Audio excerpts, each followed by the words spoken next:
Breaking news. China America పైన biowar చేస్తుంది. Recent గా చైనాకి సంబంధించిన ఇద్దరు సైంటిస్టులను, శాస్త్రవేత్తలను అమెరికా FBI అరెస్ట్ చేసింది.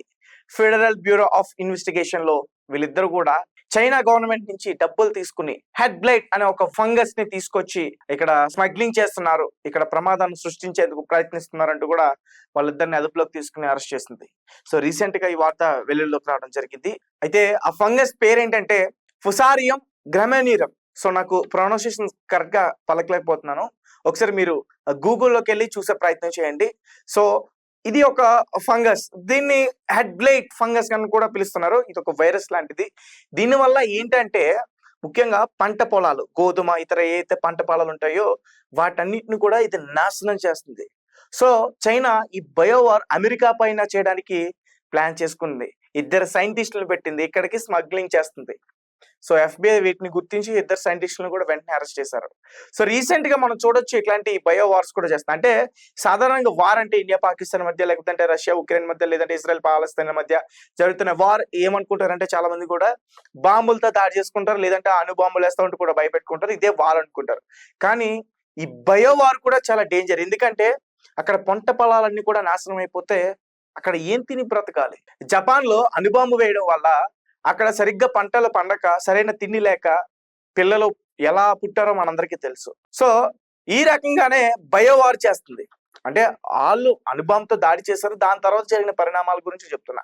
కానీ ఇక్కడ బయోవార్ ఏంటంటే పూర్తిగా ఆ పంట పొలాలను ఇంకా పండకుండా చేయడానికి ఒక ఫంగస్ లాంటివి సృష్టించి దాని ద్వారా ఆ పంట పొలాలు చనిపోతాయి. దాని తర్వాత అది మెల్లగా ప్రజలకు సోకుతుంది, దాని తర్వాత అలా చనిపోతారు. ఆల్రెడీ తెలుసు కదా, కొత్త కొత్త ప్రయోగాలు చేసి కరోనా లాంటి భయంకరమైన వ్యాధిని పుట్టించింది చైనా. సో అంటే నాకు క్లియర్ గా అర్థమవుతుంది ఏంటంటే ఇలాంటి వైరస్ ని సృష్టించి దాన్ని ప్రజల్లోకి పంపి ఇతర దేశస్తులకి అంటించి అక్కడ ఇలాంటి వ్యాధుల్ని పుట్టిస్తుంది చైనా. ఖచ్చితంగా చైనా మనుషుల్ని దూరం పెట్టాలి, చైనా వస్తువులను కూడా దూరం పెట్టాలి, లేదంటే ఖచ్చితంగా వాటి నుంచి మనం ఖచ్చితంగా ప్రమాదాన్ని ఎదుర్కోవాల్సి ఉంటుంది.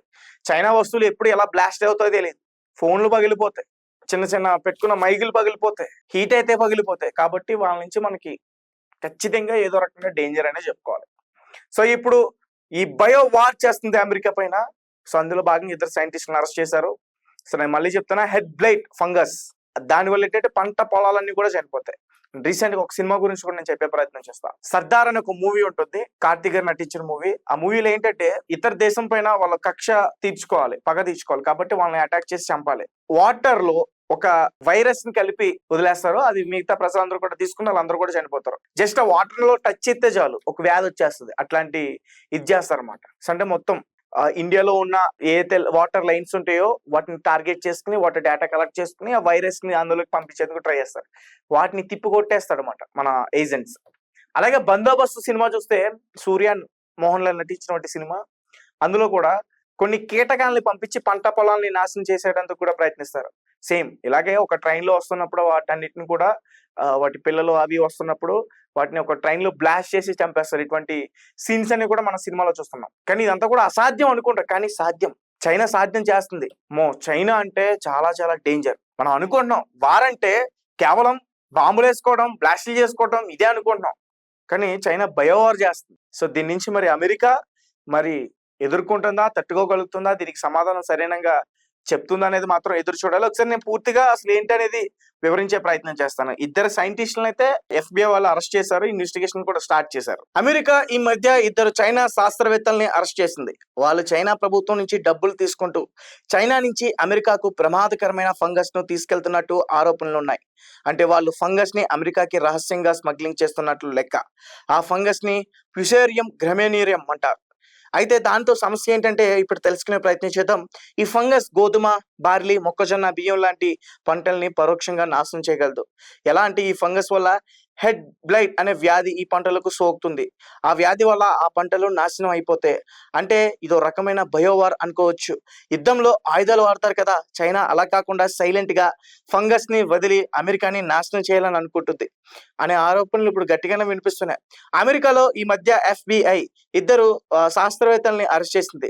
వాళ్ళు చైనా ప్రభుత్వం నుంచి డబ్బులు తీసుకుంటూ చైనా నుంచి అమెరికాకు ప్రమాదకరమైన ఫంగస్ ని తీసుకెళ్తున్నట్లు చాలా ఆరోపణలు ఉన్నాయి. ఆ ఫంగస్ ని అమెరికాకి రహస్యంగా స్మగ్లింగ్ చేస్తున్నట్లు కూడా ఒక లెక్క. ఆ ఫంగస్ ని ఫుసేరియం గ్రామినేరియం అంటారు. దాంతో సమస్య ఏంటంటే గోధుమ, బార్లీ, మొక్కజొన్న, బియ్యం లాంటి పంటల్ని పరోక్షంగా నాశనం చేయగలవు. దీన్ని హెడ్బ్లైట్ అనే వ్యాధిగా కూడా చెప్పొచ్చు. ఈ పంటలకు సోకుతుంది. ఆ వ్యాధుల వల్ల ఆ పంటలు నాశనం అయిపోతాయి. ఇది ఒక రకమైన బయోవార్. సో గైస్ చూస్తున్నారు కదా, చైనా ఎంత సైలెంట్ గా బయోవార్ చేస్తుందో. ఇప్పటికైనా చైనా వస్తువుల్ని, చైనా మనుషుల్ని, చైనాని దూరం పెడితేనే బెటర్. లేదంటే మాత్రం ఫ్యూచర్ లో వారి నుంచి ఖచ్చితంగా ఏదో ఒక రకంగా మనం ఇబ్బందులు అయితే ఎదుర్కోవాల్సిన పరిస్థితి అయితే ఉంది. ఇప్పటికే కరోనాతో చాలా ఇబ్బంది పడుతున్నాం.